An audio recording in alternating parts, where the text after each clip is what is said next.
പാരിയത്തുകാവ് കുടിയൊഴിപ്പിക്കലിന്റെ കടമ്പ കടക്കാൻ സർക്കാർ ഇടപെടുന്നു. തിങ്കളാഴ്ച ഹൈക്കോടതിയെ സമീപിക്കാൻ സമവായ ചർച്ചയിൽ ധാരണയായിരിക്കുകയാണ്. 8 ദളിത് കുടുംബങ്ങളെ പെരുവഴിയിലാക്കില്ലെന്ന് കളക്ടറേറ്റിൽ നടന്ന കൂടിക്കാഴ്ചയ്ക്ക് പിന്നാലെ മന്ത്രി റോജി എം ജോൺ ഉറപ്പു നൽകുന്നുണ്ട്. നാളെ പോലീസ് നടപടി ഉണ്ടാകില്ലെന്നും കുടുംബങ്ങളോട് സർക്കാർ. ഇവരുടെ കേസിൽ സർക്കാർ ഇടപെട്ടുകൊണ്ട് കോടതിയിൽ നിന്നും ഇവർക്ക് ന്യായമായ ഒരു വിധി ലഭിക്കുന്നതിന് വേണ്ടിയിട്ടുള്ള ഇടപെടൽ സർക്കാരിൻ്റെ ഭാഗത്തു നിന്ന് നടത്തുന്നതായിരിക്കും. ഇനി ഏതെങ്കിലും തരത്തിൽ കോടതിയിൽ നിന്നും നമുക്ക് അനുകൂലമായി വിധി ലഭിക്കുന്നില്ലെങ്കിൽ, അല്ലെങ്കിൽ കോടതി വിധി എതിരാകുന്ന ഒരു സാഹചര്യമാണെങ്കിൽ ഇവരെ പൂർണ്ണമായും പുനരധിവസിപ്പിക്കുന്ന കാര്യത്തിൽ സർക്കാർ പ്രതിജ്ഞാബദ്ധമാണ്. ആ ഉറപ്പും സർക്കാർ കൊടുത്തിട്ടുണ്ട്. ഒരു കാരണവശാലും ഈ കുടുംബങ്ങളെ പെരുവഴിയിലാക്കുന്നതിനോട് സർക്കാർ യോജിക്കുന്നില്ല. കോടതി വിധി എതിരായി വന്നാൽ ഈ മുഴുവൻ കുടുംബങ്ങളെയും അവരുമായി സംസാരിച്ചുകൊണ്ട് വളരെ ന്യായമായിട്ടുള്ള രീതിയിലുള്ള ഒരു പുനരധിവാസ പാക്കേജ് സർക്കാർ അവരുമായി ഡിസ്കസ് ചെയ്ത് അത് തീരുമാനിക്കും, അത് നടപ്പാക്കും.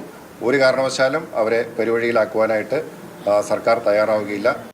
പോലീസ് വരാതിരിക്കാനുള്ളൊരു നിയമപരമായിട്ടുള്ള യാതൊരു നടപടികളും ഇതുവരെ എടുത്തിട്ടില്ലെന്നുള്ളതാണ് ഞാൻ മനസ്സിലാക്കുന്നത്. അത് മന്ത്രി തന്നെ പറഞ്ഞല്ലോ, അഭിഭാഷക കമ്മീഷൻ വരാം. അഭിഭാഷക കമ്മീഷൻ വരണമെങ്കിൽ കോടതി അതനുസരിച്ചുള്ള നിർദ്ദേശം, നിങ്ങളെല്ലാവരും ആ ഓർഡർ കൃത്യമായിട്ട് വായിച്ചതാണല്ലോ. ഞങ്ങളുടെ സമരം വിജയം കണ്ടു എന്ന് തന്നെയാണ് ഞങ്ങൾ വിചാരിക്കുന്നത്. അനൂപ് ദാസ് വിവരങ്ങളുമായി ചേരുകയാണ്. അനൂപ്, നാളെ പോലീസ് നടപടി ഉണ്ടാകില്ല എന്നും മന്ത്രി ഉറപ്പു നൽകുമ്പോൾ മുൻ MLA PV ശ്രീനിജൻ ചില ആശങ്കകൾ മുന്നോട്ട് വയ്ക്കുന്നുണ്ട്. സർക്കാർ എങ്ങനെയാണ് പോലീസ് നടപടിയില്ലാതെ ഈ കുടുംബങ്ങൾക്ക് സംരക്ഷകരായി മാറുക?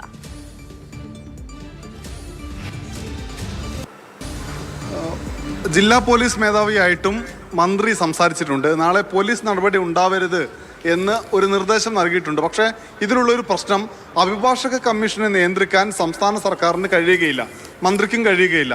അഭിഭാഷക കമ്മീഷൻ നേരിട്ട് അങ്ങോട്ടേക്ക് പോകാൻ കഴിയും. പക്ഷേ അദ്ദേഹത്തിന് സംരക്ഷണം നൽകേണ്ടത് പോലീസാണ്. ആ പോലീസ് ആ സംരക്ഷണം നൽകിയിട്ടില്ല എങ്കിൽ പോലീസ് സംരക്ഷണം നൽകിയില്ല എന്ന് ചൂണ്ടിക്കാട്ടിക്കൊണ്ട് അഭിഭാഷക കമ്മീഷന് കോടതി റിപ്പോർട്ട് നൽകാൻ കഴിയും. അത് പോലീസിനെതിരെ കോടതിയുടെ ഗുരുതരമായ നിരീക്ഷണത്തിന് കാരണമാവാനും ഇടയുണ്ട്. എന്തായാലും ഇപ്പോഴത്തെ നിലയിൽ കുടുംബങ്ങളുമായി രാത്രി 8:10 ആരംഭിച്ച ചർച്ച 9:20 വരെ നീണ്ടു. മന്ത്രിയും ജില്ലാ കളക്ടറും ഉൾപ്പെടെ യോഗത്തിലുണ്ടായിരുന്നു. 6 കുടുംബാംഗങ്ങളുണ്ടായിരുന്നു. എന്നാൽ സമരസമിതി നേതാക്കളായിട്ടുള്ള CPM നേതാക്കളെ അകത്തേക്ക് ചർച്ചയ്ക്ക് അവർ പുറത്തുണ്ടായിരുന്നു. ചർച്ചയിൽ പങ്കെടുപ്പിച്ചില്ല. ചർച്ചയിൽ എടുത്ത തീരുമാനം, കോടതിയെ സമീപിക്കും സർക്കാർ. തിങ്കളാഴ്ചയാണ് കോടതിയെ സമീപിക്കുക. അതിനു മുൻപ് കാര്യമായ നടപടികൾ ഉണ്ടാവില്ല. കോടതിയിൽ നിന്ന് എതിരായ നിലപാടാണ് വരുന്നത് എങ്കിൽ എല്ലാവരെയും പുനരധിവസിപ്പിക്കാനുള്ള നടപടി സർക്കാരിന്റെ ഭാഗത്തു നിന്നുണ്ടാവുന്നതാണ്.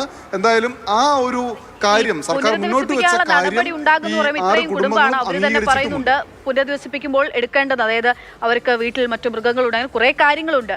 അപ്പോൾ പെട്ടെന്ന് തന്നെ അങ്ങനെ കിടക്കുകയാണെങ്കിൽ ബദൽ മാർഗം എങ്ങോട്ടെന്നതിനെ പറ്റി എന്തെങ്കിലും സർക്കാർ വൃത്തങ്ങൾ വ്യക്തമാക്കുന്നുണ്ടോ? ഇല്ല, അത് പറഞ്ഞിട്ടില്ല. കോടതിയിൽ നിന്ന് അനുകൂലമായ വിധി ഉണ്ടാവും. ഇത് ഈ അക്ഷയ് ചോദിച്ച അതേ ചോദ്യം മന്ത്രിയോട് നമ്മൾ ചോദിച്ചിരുന്നു. കോടതിയിൽ നിന്ന് അനുകൂല നിലപാടുണ്ടാകുമെന്ന് തന്നെയാണ് പ്രതീക്ഷ. അഥവാ അത് ഉണ്ടായിട്ടില്ല എങ്കിൽ ഈ കുടുംബങ്ങളെ ഒക്കെ ചേർത്ത് പിടിക്കും, വഴിയിൽ ഉപേക്ഷിക്കില്ല സർക്കാർ എന്നാണ് മന്ത്രി അതിന് പറഞ്ഞ മറുപടി.